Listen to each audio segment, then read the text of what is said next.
Hello everybody, welcome back to NCAA 2005 here in the Idaho Vandals Dynasty mode. I almost said franchise mode. It's the Dynasty mode, and we have one of the weirdest national titles you've ever seen in your life. Both Ohio State and Northwestern, out of the same conference, make it to the Rose Bowl, and Ohio State beats them 56-0.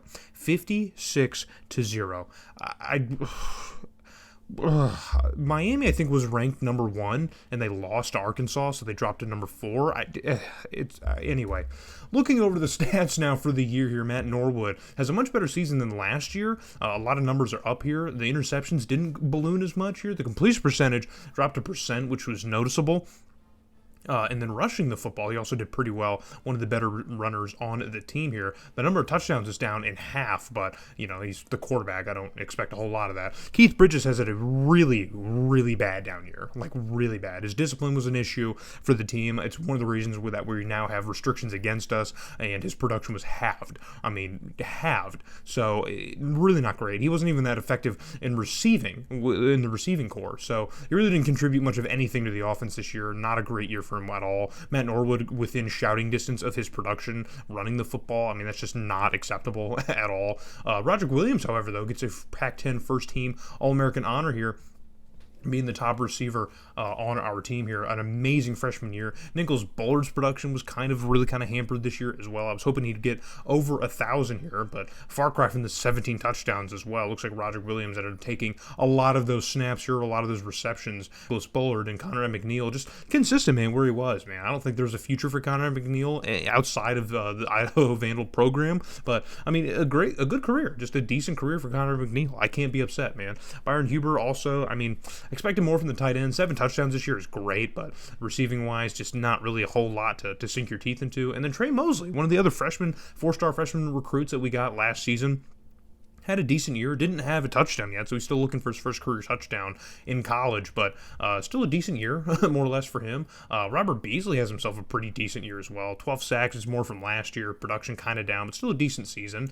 And then Marcus Kirk also has himself a decent year as well. Dio Tanner struggles once again. More pancakes here, but the sack number's still not in a great spot. And then Curtis Daly has another pretty rough season as well, kind of matching it. And then James Daly, man, good lord, man, we got to figure something out at left tackle, man. It's not working out. I don't know if it's working out. So Zach Weiss is our tackle leader in this, or I guess it's year number 6 now. I think it's the end of year 6 with 61 tackles.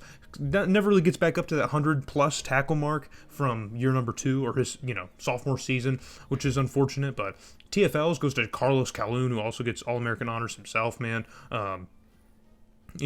Leading the charge here. There's a few guys with over 10, but, and especially leading the team in sacks as well with 10 sacks. So that's a good season. And then Jonathan Weiss gets 4 interceptions to lead the team, also gets himself a all-conference honor as well. And then Norman Mays, man, not a great season for him either. 59% in his senior season. Really, really kind of brutal. But they're going to round up to 60, I guess? I don't know. But it's his lowest kicking percentage outside of his second season. So not a great look for him. Not a great look. So looking over the Pac-10 now, UCLA ends up winning it, so that game that we did lose to UCLA ended up being much the conference championship in a way, as they ended up taking it from us over that game. Arizona drops all the way down to 3 after a good year in conference, but a bad year overall. Stanford comes in at 4 after blowing us out earlier in the year. Oregon is a rough year, but all 4 of their wins come in conference. Cal finishes 500 at 4-4 in conference. Oregon State has a decent year at 4-4, and then Washington State and USC have rough years, and then Washington has the worst year at 3-8, finishing 1-7 in conference, so not a great look. So Ohio State are your national champions, I believe, again. I think it's the second one they've won in the sim.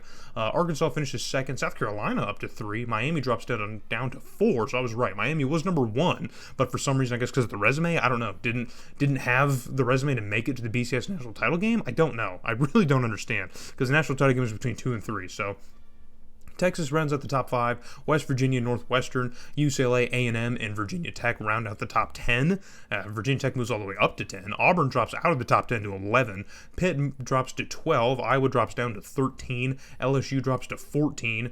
Southern Miss moves all the way up to 15. Purdue up to 16. Georgia down to 17. Oklahoma up to 18. And Alabama up to 19. And Penn State rounds out the top 20. We get ranked once again by winning our bowl game up to 21.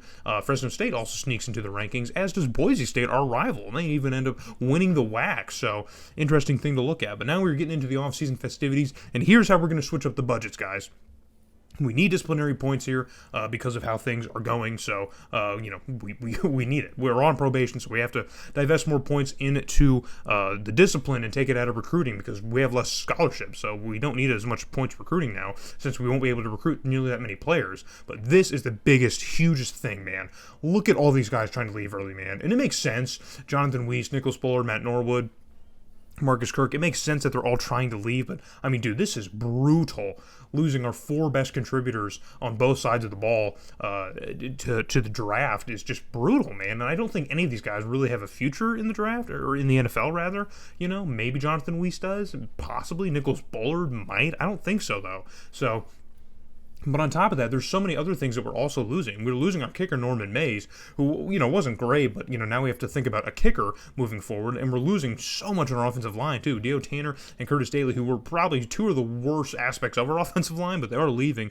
Kellen Wesley's gone, Vernon McIntosh is gone, Connor McNeil, Claude Orr, Byron Huber, Alton Harris. I mean, these are some of the biggest guys on the team, and Alden O'Neill. So our pass rush is going to be completely gutted, man. We're losing Calhoun and O'Neill, and then we're also losing Zach Lees, one of our best linebackers, and then Warren Gross, the best player on the team by far, is gone. So all of our best possible pieces are leaving this team. So without the scholarships, let's see how we replace it. And newsflash, guys, it's not great. We only are able to land 6 recruits, man. We didn't have that many scholarships, but we do get a 5-star tackle, so that's going to help us out with what we lost on offense. I went for a 4-star athlete because we need that. Whatever that could be, it's a wild card. We just need that. Also got a 3-star defensive tackle, strong safety, and another tackle, which helps out. So really trying to bolster wherever we could, man. And that puts us at 68 in recruiting, which I think is at least somewhat close to where we've been. We've been in the 60s for a while now, but our athlete that we got, his best position is quarterback, unfortunately. There's nothing else that he can do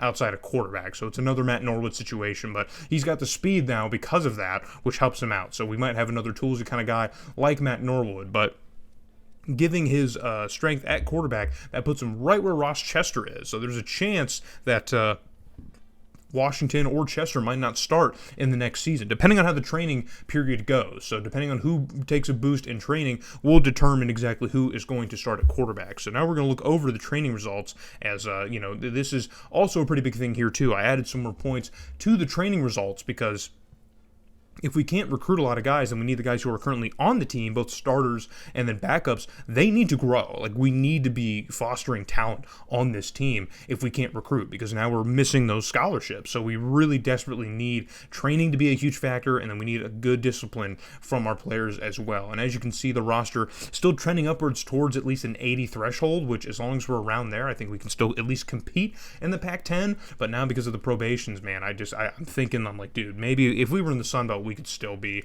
a perennial contender for the conference, but now I'm not sure so much anymore. Ross Chester up to an 80 overall, so he does actually get better than Washington. Even Worthington gets better than Washington, so Washington ends up becoming the 3rd quarterback on the depth chart, but I have a feeling that after this season, we will probably see Deion Washington probably step up and probably be our starter next season, but Ross Chester is up to an 80, and he will start. Keith Bridge is up to an 89, and we're going to start him again, man, but we really need to see a lot from him. Marcus Donnelly is also a senior, so we'll probably be losing him after the season, so running back is going to be something to look at. Stuart Malone's up to an 80, and he's going to start at fullback, so we at least have the fullback position figured out. That's something. Roger Williams up to an 85. He's going to be the receiver 1. Trey Mosley up to an 80. He's going to be receiver 2. It starts to fall off after that here. We don't have a ton of depth at the receiving position, which is going to be a common theme you guys are going to see across the depth chart. It's going to be a very common theme. Bam Blanks is an 87 at tight end. He's going to start for us. James Daly is going to be an 82 overall. He's going to start at left tackle for us. In that left guard, it's a pretty big drop-off. We have Jason Miles at a 68. He's a junior, man. Rough. And then we have James Falk, who's listed as our starting center as a freshman, but we're probably going to have to make a move here because we have McClure just sitting behind all of these guys, who's probably going to improve our offensive line, at least one of these positions, either at left guard or at center. And we're going to move him out at center and put Rex McClure as our starting center here. So that's how it's going to work. Jason Miles is going to start. We're going to leave him there. And then Peter Peterson's going to start right guard. And then, of course, moving forward. Cal McClure is going to be our left end, and then Luther McNeil is going to be our right end. God, it's brutal, man.